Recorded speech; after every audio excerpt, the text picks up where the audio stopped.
একসময় social media কাঁপানো জয়পুরহাটের হারিয়ে যাওয়া সেলিব্রিটিকে নিয়ে গেছিলাম বেগম খালেদা জিয়ার কবরস্থানে।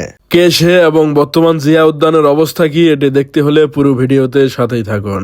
হ্যাঁ, আসসালামু আলাইকুম কলিজার টুকরা পোলাপান, আমি আপনাদের শাকিল খান। বরাবরের মতো আবারও ফিরে আসলাম নতুন একটা ভিডিও নিয়ে আপনাদের সামনে।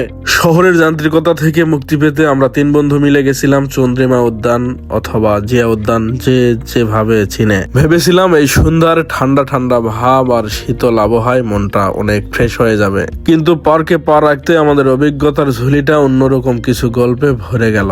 উদ্যানে ঢুকেই চোখে পড়লো উপচে পড়া ভিড়, হাজার হাজার মানুষ। কিন্তু একটা দৃশ্য দেখে আমাদের তিন বন্ধুর মনটা খারাপ হয়ে গেল। প্রথমে বলে রাখা ভালো, আমি কোনো রাজনৈতিক সংগঠন বা রাজনৈতিক কোনো দলের সাথে যুক্ত নয়। আমি যেহেতু গেছিলাম ঢাকার মোহাম্মদপুরে, সেখান থেকে ঘুরতে যাওয়ার একটা সুন্দর প্লেস কাছাকাছি জিয়া উদ্যান, তো সেজন্য সেখানে গেছিলাম। তারপরে ঘুরতে যাওয়ার পর তো কিছু বিষয়ে সেখানে মনটা খারাপ হয়ে গেল। আমি কোনো রাজনৈতিক সংগঠনের নয়, কিন্তু আমারও তো একটা মন আছে, আমারও তো বিবেক আছে, আমি তো রক্তে মাংসে গড়া মানুষ। তো চলেন মন খারাপের বিষয়গুলো তুলে ধরি। পার্কে ঢোকার পর আমরা প্রথমে গেলাম রাষ্ট্রপতি জিয়াউর রহমান এবং বেগম খালেদা জিয়ার কবর দেখতে। সেখানে গিয়ে দেখি এক অদ্ভুত বিশৃঙ্খলা। অনেকেই ভুলেই গেছে এটা একটা কবরস্থান। কেউ কবরের সীমানা প্রাচীরে হেলান দিয়ে আড্ডা দিচ্ছে, কেউ তো আবার এমন ভাবে পোজ দিয়ে ছবি তুলতেছে যেন এটা একটা সাধারণ পর্যটন কেন্দ্র। কবরস্থানের যে একটা পবিত্রতা আছে, একটা সৌন্দর্য আছে, এই ন্যূনতম বোধটুকু হারিয়ে গেছে অনেকের কাছে থেকে। মনে রাখবেন, সব জায়গা সেলফি তোলার জন্য নয়, কিছু জায়গা সম্মানের জন্যও থাকে।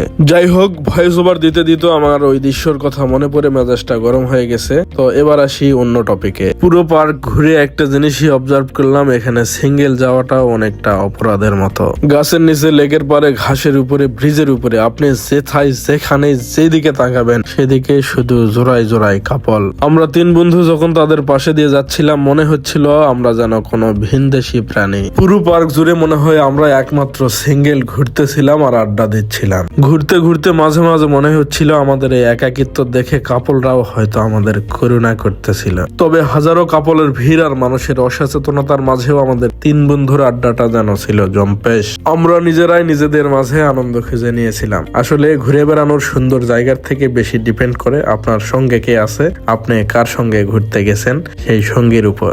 বন্ধুদের সাথে থাকলে যে কোনো জায়গায় স্পেশাল হয়ে ওঠে। দিন শেষে বাড়ি ফেরার পথে একটা কথাই মাথায় ঘুরছিল, আমাদের দেশের সুন্দর স্থাপনাগুলো রক্ষা করার দায়িত্ব আমাদের নিজের। বিনোদনের নামে আমরা যেন কোনো জায়গার গাম্ভীর্য সৌন্দর্য নষ্ট না করি, এটাই সকলের প্রতি আকুল আবেদন। আর হ্যাঁ, সিঙ্গেল ভাই ব্রাদারকে বলছি, প্রেমিকা নাই, এই শোকে ঘরে বসে না থেকে বন্ধুদের সাথে বেরিয়ে পড়ুন, ঘুরুন ফিরুন, আড্ডা দেন। আসলেই জীবনটা অনেক সুন্দর। তো আজকের ভিডিও এই পর্যন্ত।